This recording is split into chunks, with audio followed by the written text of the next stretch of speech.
നമസ്കാരം. വാവിട്ട വാക്ക് കൈവിട്ട ആയുധം. കേരളത്തിലെ കോൺഗ്രസിൽ ഈ രണ്ട് കാര്യങ്ങളുടെ പേരിലും പ്രതിക്കൂട്ടിൽ നിന്നിട്ടുള്ള നേതാവാണ് ഇന്ന് നമ്മോടൊപ്പം ഉള്ളത്. Shri K Sudhakaran, KPCC president.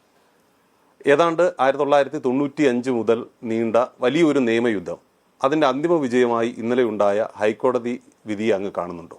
ഞാൻ ആ നിയമക്കുരുക്കിൽ നിന്ന് രക്ഷപ്പെട്ട ഒരു സുദിനമായിട്ടാണ് ഇന്നലത്തെ ദിവസത്തെ ഞാൻ കാണുന്നത്. ഇത്രയും നീണ്ട വർഷം മനസ്സിനെ മതിച്ച ഒരു ചങ്ങലക്കെട്ടായിരുന്നു ആ കേസ്. ആ കേസിൻ്റെ അകത്ത് എൻ്റെ സത്യാവസ്ഥ തെളിയിക്കാൻ, നിജസ്ഥിതി തെളിയിക്കാൻ ഞാൻ ചെയ്യാവുന്ന എല്ലാ പ്രവൃത്തികളും ഒരു പക്ഷേ പലർക്കും ചെയ്യാൻ സാധിക്കാത്തതിനപ്പുറത്ത് ഞാൻ ചെയ്തിട്ടുണ്ട്, കോടതിയെ ബോധ്യപ്പെടുത്താൻ. അതിൽ അവസാനം എനിക്ക് കിട്ടിയ കോടതി വിധി എൻ്റെ ശ്രമത്തിൻ്റെ, എൻ്റെ പരിശ്രമത്തിൻ്റെ, എൻ്റെ സത്യാവസ്ഥയുടെ വിജയമായി ഞാൻ കാണുകയാണ്. സമാധാനത്തെ ഇന്നലെ ഉറങ്ങി.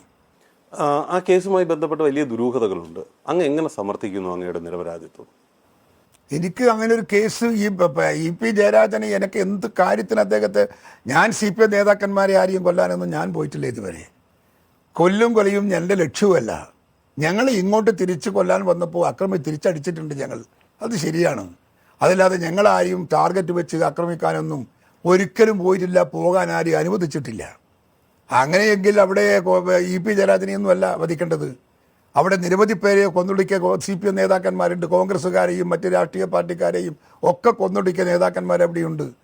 ഇപ്പോൾ P ജയരാജനൊക്കെ ചന്ദ്രശേഖരൻ കുറിച്ചിൽ അദ്ദേഹമാണ് ചന്ദ്രൻ കേസിൻ്റെ കിങ് മാഷ്. TP ചന്ദ്രശേഖരൻ കേസുണ്ടല്ലോ, ആ കേസിൻ്റെ കിങ് മാഷ് P ജയരാജനാണ്. P ജയരാജനല്ലേ ഞങ്ങൾ ഇതുവരെ അങ്ങനെയൊന്നും ആരുടെയും മെനക്കെട്ടിട്ടൊന്നുമില്ല. പക്ഷെ അങ്ങനെ ഒരാളെ ഇല്ലാത്ത കേസിൻ്റെ അകത്ത് കടങ്കഥയുണ്ടാക്കി അതിൽ പ്രതിയാക്കാൻ ശ്രമിച്ച് കല്ലറക്കുള്ളിൽ അടക്കാൻ ശ്രമിച്ച CPMൻ്റെ EP ജയരാജൻ്റെ ദുഷ്ടലാക്കിനെതിരെയുള്ള പോരാട്ടത്തിൻ്റെ സമാപനമാണ് ഇന്നലെ. കെ സുധാകരനെ അങ്ങനെ വ്യക്തിപരമായിട്ട് ലക്ഷ്യം വയ്ക്കാൻ CPMന് എന്താണ് അങ്ങോട്ട് ഇത്ര വലിയ പ്രശ്നം? ഞാൻ അവിടെ വളരെ സ്മാർട്ടായി വർക്ക് ചെയ്യുന്ന ഒരു കോൺഗ്രസ്സുകാരനാണ്. ചെറുപ്പം മുതലേ സംഘടനാ രംഗത്ത്, പാർട്ടി പ്രവർത്തന രംഗത്ത് 9 വയസ്സ് മുതൽ ഞാൻ പാർട്ടി പ്രവർത്തന രംഗത്ത് പ്രവർത്തിക്കുന്ന ഒരാളാണ്. ഞാൻ എൻ്റെ സഹപ്രവർത്തകന്മാരെയും കൂട്ടി ജാഥ നയിക്കാനും, മുദ്രാവാക്യം വിളിക്കാനും, പോസ്റ്റേഴ്സ് ഒട്ടിക്കാനും, സിന്ദാബാദ് വിളിച്ചുകൊണ്ട് ബസാറിലൂടെ കടന്നു പോകാനുമൊക്കെ എനിക്ക് എൻ്റേതായ കുട്ടികൾ എൻ്റെ പ്രദേശത്തുണ്ട്. ഞാൻ അങ്കമാലിയിൽ ആ പ്രശ്നം നടന്നില്ലേ, ഫ്ലോറിയുടെ ഗർഭിണി ഫ്ലോറി മരിച്ചത്, ആ സമയത്ത് 9-9.5 വയസ്സുള്ള ഞാൻ 10-25 ചെറുപ്പക്കാരായ കുട്ടികളെയും കൂട്ടി ഞാൻ ജാഥ നയിച്ചവനാണ്.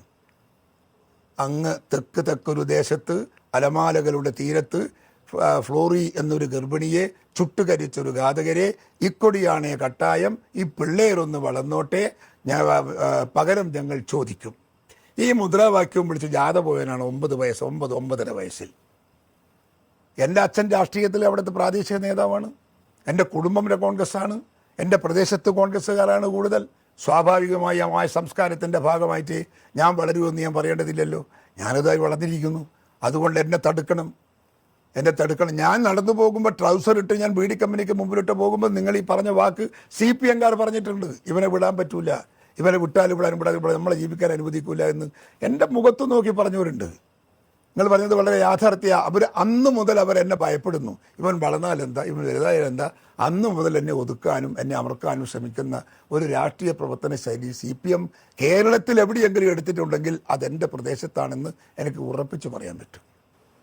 ഈ സാധാരണ കോൺഗ്രസ് പ്രവർത്തകരുടെ ഒരു പ്രവർത്തന രീതിയിൽ നിന്ന് വ്യത്യസ്തമായിട്ട്, നേതാക്കൾ കാണിക്കുന്ന ഒരു പക്വതയിൽ നിന്ന് വ്യത്യസ്തമായിട്ട് കെ സുധാകരൻ പലപ്പോഴും അലറി വിളിക്കുന്നതും ശബ്ദമെടുത്ത് സംസാരിക്കുന്നതും ഒക്കെ കണ്ടിട്ടുണ്ട്. ഇതെല്ലാം അങ്ങയുടെ ഈ പറയുന്ന പ്രവർത്തനത്തിന്റെ ഭാഗമാണ്. അതൊക്കെ ഒരു പ്രവർത്തകന്റെ ഒരു മനുഷ്യൻ ചെയ്യുന്ന പ്രവർത്തനത്തിന്റെ ആ പ്രവർത്തനത്തോടുള്ള ആത്മാർത്ഥതക്കനുസരിച്ച് ശബ്ദത്തിന്റെ ഏറ്റക്കുറച്ചിലുണ്ടാകും. അതൊന്നും അതിനെയൊന്നൊരു പകുതി ഇകഴ്ത്തി സംസാരിക്കുന്നത് ശരിയല്ല. എനിക്ക് എൻ്റെ സ്റ്റൈൽ, നിങ്ങൾക്ക് നിങ്ങളുടെ സ്റ്റൈൽ, എനിക്ക് എൻ്റെ ശബ്ദം, നിങ്ങൾക്ക് നിങ്ങളുടെ ശബ്ദം. നിങ്ങൾ ശബ്ദിക്കാൻ പാടില്ല, ശബ്ദത്തെ സംസാരിക്കാൻ പാടില്ല എന്ന് ഞാൻ പറയുന്നത് നിങ്ങളുടെ സ്വാതന്ത്ര്യത്തിൻ്റെ ഹനിക്കലാണ്. അത് ശരിയല്ലല്ലോ. എനിക്ക് എൻ്റേതായ താല്പര്യങ്ങൾ, എൻ്റെ അഭിപ്രായങ്ങൾ ഉണ്ടാവില്ലേ? ആ അഭിപ്രായം അനുസരിച്ചിട്ട് ഞാൻ പോകും. ചെറുപ്പത്തിലേ ഞാൻ സ്വതന്ത്രമായി ചിന്തിക്കുന്ന ഒരാളും സ്വതന്ത്രമായി പ്രവർത്തിക്കുന്ന ഒരാളും, അതുകൊണ്ടാണ് എൻ്റെ കൂടെ എത്രയോ ആളുകൾ നിൽക്കുന്നത്. എനിക്കവിടെ ക്ലബ്ബുണ്ടായിരുന്നു, റൈസിംഗ് സ്റ്റാർ സ്പോർട്സ് ക്ലബ്ബ് എന്ന് പറഞ്ഞ സ്പോർട്സ് ക്ലബ്ബുണ്ട്. ആ പ്രദേശത്തെ 10-100 ചില്ലാനം കുട്ടികളെ വളർത്തിയെടുത്ത ക്ലബ്ബാണ് ക്ലബ്ബ്. ആ ക്ലബ്ബ് കേരളത്തിലെ പല ഫുട്ബോൾ ടൂർണമെൻറ്റുകളിലും പങ്കെടുത്തിട്ടുണ്ട്. രാഷ്ട്രീയ കോൺഗ്രസിൻ്റെ സമ്മേളനം വരുമ്പോൾ എല്ലാ ആളുകൾക്കും കൊടിയെടുത്ത് കൊടുത്തവർ ജാഥ നയിച്ചിട്ടുണ്ട്. അതൊക്കെ ഒരു എൻ്റെ രാഷ്ട്രീയ പ്രവർത്തന ശൈലി. ആ പ്രവർത്തനം എൻ്റെ ചെറിയ വയസ്സിലേക്ക് കാണുന്ന CPM-കാർ എന്നെ നിഗണിക്കാനും ഇല്ലാതാക്കാനും ശ്രമിച്ചാൽ എന്താ അവരെ കുറ്റം പറയാനുള്ളത്? അവരെ ഒരു ശത്രുവിനെ നിഗണിച്ചു. ചിലപ്പോൾ മുതിർന്നാൽ ചെയ്യാൻ സാധിക്കാത്ത പ്രവൃത്തി ചെറുപ്പത്തിൽ ചെയ്യാൻ പറ്റി, അത്രേ. ഈ ആയുധം കൊണ്ട് ചെയ്യുന്നതിനേക്കാൾ നല്ല ആരോപണങ്ങൾ അവർ ഉന്നയിച്ചിട്ടുണ്ടല്ലോ, BJP-യുമായിട്ടുള്ള ബന്ധം. BJP-യുമായിട്ടുള്ള ബന്ധം എന്ന് ആക്ഷേപിച്ചാൽ എനിക്കെന്താ പ്രശ്നം? എന്ത് പ്രശ്നം? ഞാൻ ചോദിക്കുന്ന ബാലിശമല്ലേ ആ അഭിപ്രായങ്ങൾ? BJP-നകത്ത് എന്തെങ്കിലും പോകുമെന്ന് ഞാൻ പറഞ്ഞിട്ടുണ്ടോ? പോകാത്ത എന്നെക്കുറിച്ച് BJP പോകും എന്ന് പറഞ്ഞിട്ട് നിങ്ങൾ ആഹ്ലാദിക്കുന്നത് നിങ്ങൾക്ക് തലക്ക് വെട്ട്. എനിക്കെന്താ? ഞാൻ പറഞ്ഞല്ലേ, ഞങ്ങൾ എന്തെങ്കിലും വസതി ഉണ്ടായിട്ടല്ലല്ലോ CPM-കാരോ അല്ലെങ്കിൽ മറ്റു രാഷ്ട്രീയ പാർട്ടികളോ അത് പറയുന്നത്. അവർക്കൊരാശ്വാസം എന്നെ കൊണ്ട് BJP ആണെന്ന് പറഞ്ഞുകൊണ്ടെന്താ അവർക്ക് നേട്ടം? BJP പോകണമെന്ന് ഞാൻ നേരത്തെ പറയുന്നത്, BJP പോകുക, കോൺഗ്രസിൽ നിൽക്കണോ BJP പോകണോ, എൻ്റെ ചിന്തയല്ലേ അത്, എൻ്റെ തീരുമാനമല്ലേ. കുട്ടിപ്രായം മുതൽ 9 വയസ്സ് മുതൽ കൊടിയെടുത്ത് കോൺഗ്രസിന് വേണ്ടി സിന്ദാബാദും വിളിച്ച് കുട്ടികളെയും സംഘടിപ്പിച്ച് ആ നാട്ടിൽ സംഘടനാ പ്രവർത്തനം നടത്തിയ എന്നെ BJP-യിലേക്ക് പോകുന്നു എന്ന് പറയാൻ സാധിക്കുന്ന ആ നാവ് ഉൾക്കൊള്ളുന്ന ശരീരത്തിന് മനസ്സ് ബാലൻസ് ഇല്ലാത്തവരാ, മനസ്സിന് ബാലൻസ് ഇല്ലാത്തവരാ. അല്ലാണ്ട് ബുദ്ധിയുള്ളവരും സ്ഥിരബുദ്ധിയുള്ളവർ ആരും അത് പറയില്ല. എവിടെയെങ്കിലും ഞാൻ അങ്ങനെ പറഞ്ഞിട്ടുണ്ടെങ്കിൽ എവിടെയാണ് ഞാൻ പറഞ്ഞത്? ഞാൻ BJP-യിൽ പോകുമെന്ന് പറഞ്ഞിട്ടുണ്ടോ? കുറേ സ്ഥലത്ത് അങ്ങനെ പ്രചരിപ്പിക്കുന്നുണ്ടല്ലോ. എവിടെയാണ് ഞാൻ പോകുമെന്ന് പറഞ്ഞത്? BJP എൻ്റെ കുട്ടിക്കാലം മുതലേ BJP എൻ്റെ ശത്രുവാണ്. എൻ്റെ വീട്ടിൻ്റെ പരിസരത്ത് BJP-യുടെ RSS-ൻ്റെ ക്യാമ്പ് ഉണ്ടായിരുന്നു, ഞാൻ പോയിട്ടില്ലല്ലോ. എത്രയോ കുട്ടികൾ പോയിരിക്കുന്നു, ഞാൻ പോയില്ലല്ലോ. അന്നും ഇന്നും അത് ചിന്തിക്കാത്ത എന്നെ BJP എന്ന് പറഞ്ഞ് കുത്തി ഇളക്കുന്നത് നിങ്ങൾക്ക് വേറെ ഒരു കുന്തം കിട്ടാത്ത കൊണ്ടല്ലേ? എനിക്കെതിരെ പറയാനുള്ളൊരു അലിഗേഷൻസ് നിങ്ങൾക്ക് കിട്ടിയിട്ടില്ല, ഒരു ചുക്കും ചുണ്ണാമ്പും. അപ്പോൾ എന്നെ എങ്ങനെയെങ്കിലും അപമാനിക്കാൻ, ഇൻസൾട്ട് ചെയ്യാൻ, എൻ്റെ വ്യക്തിത്വം ഹേർട്ട് ചെയ്യാൻ നിങ്ങൾക്ക് എടുത്തൊരു ആയുധം അതാണ് നിങ്ങളുടെ BJP-യുടെ ഭാഷ. പക്ഷെ കണ്ണൂരിലെ CPM നേതൃത്വത്തെ ഇതൊക്കെ പറയുമ്പോഴും അങ്ങനെ ഡിഫെൻഡ് ചെയ്യാനായിട്ട് സാധിച്ചിട്ടുണ്ടോ? ആർക്ക് ഡിഫെൻഡ് ചെയ്യാൻ? അങ്ങേക്ക് ഡിഫെൻഡ് ചെയ്യാനായിട്ട് സാധിച്ചിട്ടുണ്ട്? എവിടെയാണ് ഞാൻ ഡിഫെൻഡ് ചെയ്യാതെ പോയത്? CPM അല്ല, BJP അല്ല, ഏത് പാർട്ടി വന്നാലും സത്യസന്ധമായി പ്രവർത്തിക്കുന്ന ഒരു രാഷ്ട്രീയക്കാരനാണ് ഞാൻ. എനിക്കൊന്നും ഭയപ്പെടാനും ആശങ്കപ്പെടാനുമില്ല. ഞാൻ വളരെ ഫെയറായി ഞാൻ അതിനൊക്കെ മറുപടി പറഞ്ഞിട്ടുണ്ട്. എല്ലാ ചോദ്യങ്ങൾക്കും എല്ലാ സംശയങ്ങൾക്കും ഞാൻ പച്ചയായി ഈ നമ്മുടെ നാട്ടിലെ ജനങ്ങളോട് ഞാൻ മറുപടി പറഞ്ഞിട്ടുണ്ട്. എന്നെ അങ്ങനെ ഒന്നും കൊടുക്കാൻ ഒരു പാർട്ടിക്കും ഇതുവരെ സാധിച്ചിട്ടില്ല. ഇന്നും ആയുധമെടുത്ത് അതിനുവേണ്ടി തിരക്കുന്ന ഒരു പ്രവർത്തനത്തിലാണ് ബാക്കി രാഷ്ട്രീയ പ്രസ്ഥാനങ്ങൾ. ഈ ജയരാജന്മാരോടുള്ള വിരോധത്തിന് കാരണം? എനിക്ക് ജയരാജന്മാരോട് വിരോധമൊന്നുമില്ല. ആ 3 വ്യക്തികളോട് വിരോധം രാഷ്ട്രീയ വിരോധം മാത്രമാണ്, വേറെ ഒരു വിരോധവും ഇല്ല. അവർ കാണിക്കുന്ന പോക്കിരിത്തൻ നിങ്ങൾക്ക് ക്രിമിനൽ രാഷ്ട്രീയ. ഇന്നും ക്രിമിനൽ രാഷ്ട്രീയത്തിൻ്റെ വക്താക്കളല്ലേ കേരളത്തിലെ ഭരണകക്ഷി CPM, പിണറായി വിജയൻ്റെ പാർട്ടി. ഇന്നും കൊല്ലിയല്ലേ, പരസ്പരം കൊന്നില്ലേ? ഈ അടുത്ത ദിവസം കൊന്നില്ലേ? അവർ നിർത്തിയോ? ഇതുവരെ ഭരിക്കുന്നൊരു ഭരണകക്ഷി നിർത്തിയോ അക്രമം? നിങ്ങൾ എന്നോട് ഉപദേശിക്കാൻ അവരോട് ഉപദേശിക്കാദ്യം. നിങ്ങൾ ഭരണകക്ഷിയാണ്, നിങ്ങൾ ചെയ്യരുതെന്ന് പറയുമ്പോൾ നിങ്ങൾ പോകണം, മാധ്യമങ്ങൾ പോകണം. എന്നോടല്ല പറയേണ്ടത്. ഞാൻ ആരെയും കൊല്ലാനൊന്നും പോയിട്ടില്ല, ഞാൻ ആരെയും കൊന്നിട്ടുമില്ല, കൊല്ലുകാരൻ്റെ സ്റ്റൈലുമല്ല. അതിനൊക്കെ സാധിക്കാത്ത കാര്യമാണ്. എൻ്റെ രാഷ്ട്രീയത്തിൽ എനിക്ക് എൻ്റേതായ കാഴ്ചപ്പാടുകളുണ്ട്. അത് ശക്തിയുക്തം പല്ലും നഖവും ഉപയോഗിച്ച് എതിർത്തും തകർക്കും. എൻ്റെ ലക്ഷ്യമാണ്, എൻ്റെ ആശയമാണ്. അതിന് നിങ്ങൾ എന്ത് പടികൂടെ പഠിച്ചിട്ടും കാര്യമില്ല. എനിക്കെവിടെയാണ് ഇവർ ശത്രുക്കൾ? ഒരു ശത്രുക്കൾ രാഷ്ട്രീയത്തിൽ ശത്രു മാത്രമേ ഉള്ളൂ. പിണറായി വിജയനായാലും MP ജയരാജനായാലും EP ജയരാജനായാലും P ജയരാജനായാലും രാഷ്ട്രീയത്തിലെ ശത്രുക്കൾ. വ്യക്തിപരമായി അവരൊന്നും എനക്കൊരു ശത്രുവാണ് എന്ന് ഞാൻ ഒരിക്കലും കരുതിയിട്ടില്ല. ഈ 3 ജയരാജന്മാരെ വിലയിരുത്തുമ്പോൾ ഏത് ജയരാജൻ? ഇല്ല, ആരോടും സ്നേഹമില്ല. 3 കണക്കാണ്. കാരണം അവരുടെ ലക്ഷ്യം തന്നെ പിഴച്ചുപോയ ലക്ഷ്യങ്ങളാണ്. പിന്നെ അവരിൽ ആരെയാണ് ഇഷ്ടപ്പെടേണ്ടത്? പ്രവർത്തനത്തിൽ ഞാനോ നീയോ മുൻപിൽ എന്ന നിലയിൽ അവർ മത്സരിക്കുന്നുണ്ട്.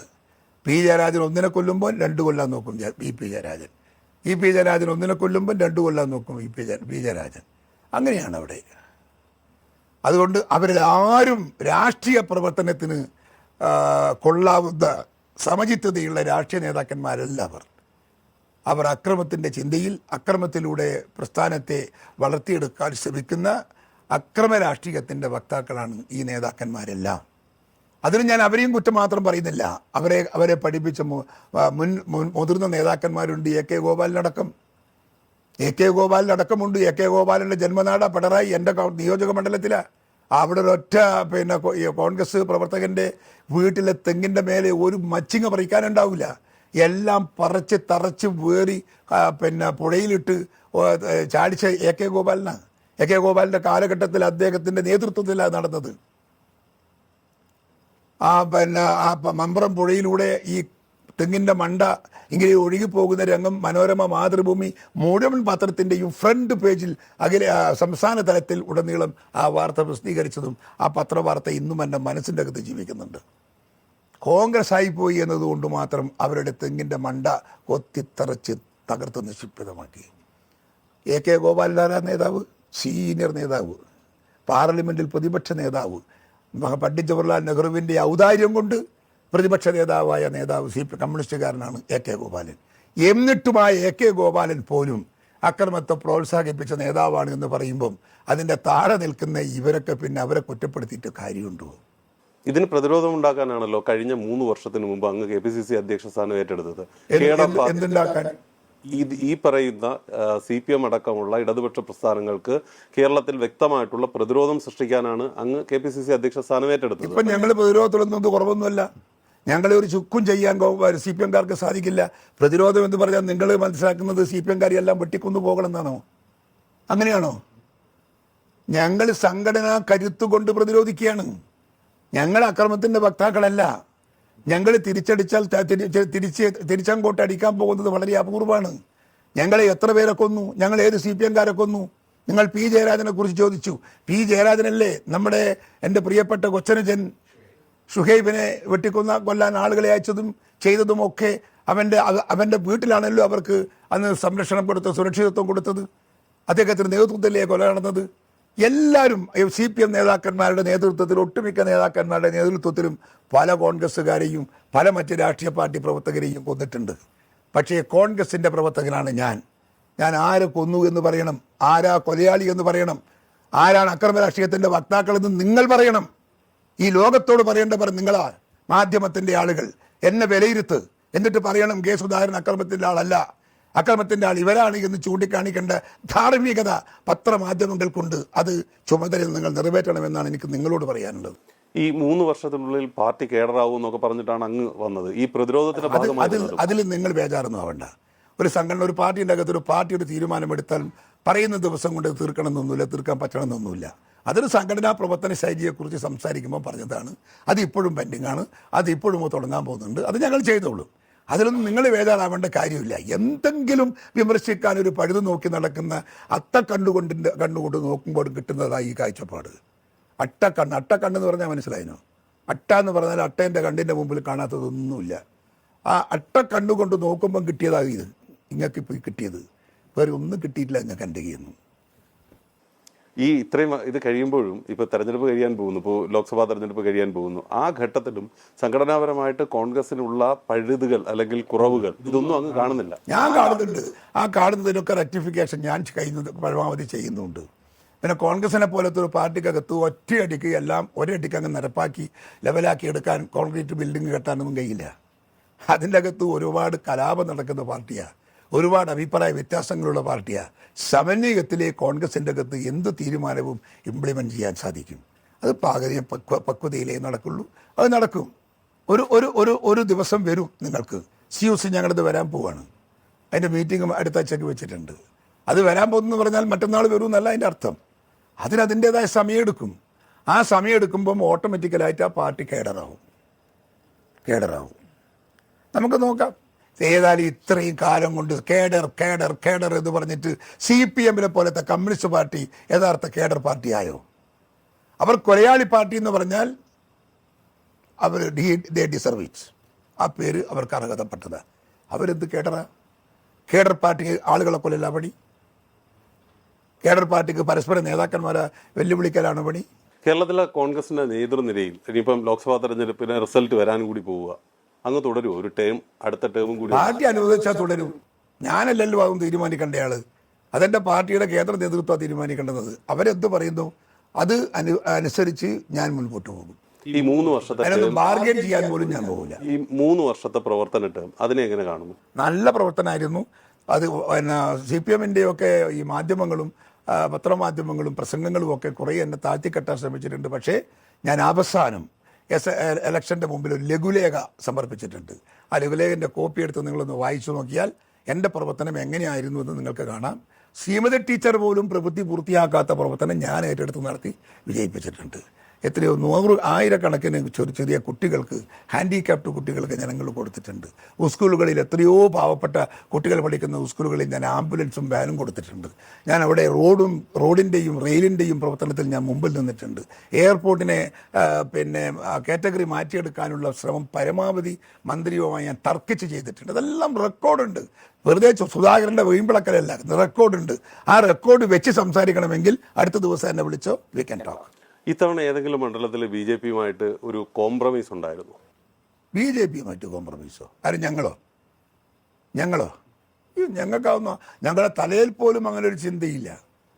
നമ്മുടെ തലയിൽ പോലും ഞങ്ങൾ കാർക്കിച്ച് തുപ്പുന്നത് വീണ്ടും നക്കിത്തുടിക്കാനൊന്നും ഞങ്ങളില്ലല്ലോ. ഞങ്ങൾക്ക് ഞങ്ങളേതായ അന്തസ്സും അഭിമാനവും ആഭിജാത്യവും ഒക്കെ ഉണ്ട്. ഞങ്ങൾ പറഞ്ഞാൽ പറഞ്ഞത് ചെയ്യും. ചെയ്തത് തിരുത്താൻ ഞങ്ങൾ ഇതൊന്നും പണിയൊന്നും ഞങ്ങൾ എടുക്കൂല. നിങ്ങൾ കോൺഗ്രസ്സുകാരെ അത്ര താത്തി കാണിക്കണ്ട. ഈ 3 വർഷത്തെ KPCC അധ്യക്ഷൻ എന്ന രീതിയിലുള്ള പ്രവർത്തനം എങ്ങനെയാണ്? നന്നായിരുന്നു. നിങ്ങൾ എൻ്റെ പെർഫോമൻസ് നോക്കിയാൽ മതി. പിന്നെ എല്ലാവരെയും സംതൃപ്തരാക്കി പോകാനൊന്നും ദൈവത്തിന് പോലും സാധിക്കില്ല. ദൈവത്തിനുണ്ടാവും അഭിപ്രായ വ്യത്യാസം. ഈ തെരഞ്ഞെടുപ്പിന് ശേഷം പാർട്ടിക്കുള്ളിലെ ഭിന്നതകൾ വിശദമായിട്ട് ചർച്ച ചെയ്യൂ. അത് ഞങ്ങൾ അപ്പം തന്നെ ചർച്ച ചെയ്യുന്നുണ്ട്. വിശദമായി ചർച്ച നടത്താൻ സമ്മേളനം നടത്തേണ്ട കാര്യമൊന്നുമില്ല. വാർഷിക സമ്മേളനം നടത്തിയിട്ട് ഈ അഭിപ്രായ വിശ്വാസങ്ങൾ തീർക്കാനുള്ള വാർഷിക സമ്മേളനം അതൊന്നുമില്ല. ഞങ്ങൾ പ്രശ്നം ഉണ്ടാകുമ്പോൾ ആ പ്രശ്നം പാർട്ടിയുടെ പ്രവർത്തനത്തിന് തടസ്സമാകുന്നു എന്ന് വന്നാൽ ഞങ്ങൾ അപ്പോൾ എല്ലാവരെയും വിളിച്ചിരുത്തി ഞങ്ങളത് സംസാരിച്ച് നമ്മളത് ചോക്ക് ഔട്ട് ചെയ്യും. 20 എത്രയാ പ്രതീക്ഷിക്കുന്നത്? Out of 20. Out of 20? 20 out of 20. ഈ 20 സീറ്റുകളിലും വിജയിക്കുമെന്നുള്ളതിന്റെ ആത്മവിശ്വാസത്തിന്റെ അടിസ്ഥാനം എന്താ? അടിസ്ഥാനം ഇപ്രാവശ്യത്തെ പ്രവർത്തനത്തിന്റെ, അതാ ഞാൻ പറഞ്ഞത്. ഞങ്ങളുടെ പ്രവർത്തനം ബൂത്തിലൊക്കെ നടന്ന പ്രവർത്തനം എന്താണെന്ന് നിങ്ങൾ വെരിഫൈ പോയിട്ട്, കോൺഗ്രസിന്റെ ചരിത്രത്തിലില്ലാത്ത പ്രവർത്തനമാണ് ബൂത്ത് തലത്തിൽ നടന്നത് പ്രവർത്തനം. ഇക്കുറി അറിയോ നിങ്ങൾ? എല്ലായിടത്തുമുള്ള കോൺഗ്രസിന്റെ അനുഭാവികളും പ്രവർത്തകരും സംതൃപ്തരാണ്. ഇത്രയും കപ്പാസിറ്റിയിൽ പ്രവർത്തനം നടത്തിയ ഒരു ഇലക്ഷൻ കോൺഗ്രസിന്റെ ചരിത്രത്തിൽ ആദ്യമെന്ന് പ്രായമുള്ള പലരും എന്നോട് തന്നെ പറഞ്ഞിട്ടുണ്ട്. ഇന്ത്യ മുന്നണിയെ സംബന്ധിച്ച് ഏറ്റവും പ്രധാനപ്പെട്ട ഒരു ചോദ്യം കൂടിയുണ്ട്. വയനാട്ടിൽ രാഹുൽ ഗാന്ധിയുടെ സാന്നിധ്യം. അദ്ദേഹം ഒരുപക്ഷെ റായ്ബറേലിയിൽ തിരഞ്ഞെടുക്കപ്പെടുകയാണെങ്കിൽ വയനാട് ഒഴിയും. അങ്ങനെ അങ്ങ് കരുതുന്നുണ്ടോ? അതിപ്പോൾ അത് രാഹുൽ ഗാന്ധിയെ പോലത്തെ ഒരാളിൻ്റെ ഈ സ്ഥാനമാറ്റം എന്നെ പോലത്തെ ഒരു താഴെ തട്ടിലെ ഒരു പ്രവർത്തകന് തീരുമാനിക്കേണ്ടതല്ല.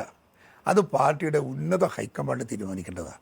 ആ വിഷയം ഞാനെടുത്ത് ഒതുങ്ങിട്ട തൊണ്ടക്ക് കൊള്ളുന്നതേ ഒതുങ്ങാൻ പറ്റൂ, അല്ലെങ്കിൽ അത് കുടുങ്ങി മരിക്കും. ഞാൻ എന്തിനാ ആവശ്യമില്ലാത്തതെടുത്ത് ഒതുങ്ങാൻ നിൽക്കുന്നത്? അത് പാർട്ടി തീരുമാനിക്കും. കെ സുധാകരൻ ആത്മവിശ്വാസത്തിലാണ്. 20-ൽ 20 തൻ്റെ പക്കൽ ഉണ്ടാകും, കേരളത്തിലെ കോൺഗ്രസിൻ്റെ പക്കൽ ഉണ്ടാകും എന്ന് അദ്ദേഹം കരുതുന്നു. തീർച്ചയായിട്ടും നമുക്ക് 4-ാം തീയതി വിധി വരുന്നതുവരെ അതിന് ഉത്തരം കാത്തിരിക്കേണ്ടി വരും. ഏതായാലും ഈ ചർച്ചയിൽ സഹകരിച്ച കെ സുധാകരന് നന്ദി, നമസ്കാരം. ലോകത്തെവിടെയായാലും ഏത് സമയത്തും 24 വാർത്തകളും ഓഗ്മെന്റഡ് റിയാലിറ്റി പാക്കേജുകളും എക്സ്പ്ലെയിനറുകളും വിശദമായി കാണാൻ ഞങ്ങളുടെ യൂട്യൂബ് ചാനൽ നിങ്ങൾക്ക് സബ്സ്ക്രൈബ് ചെയ്യാം.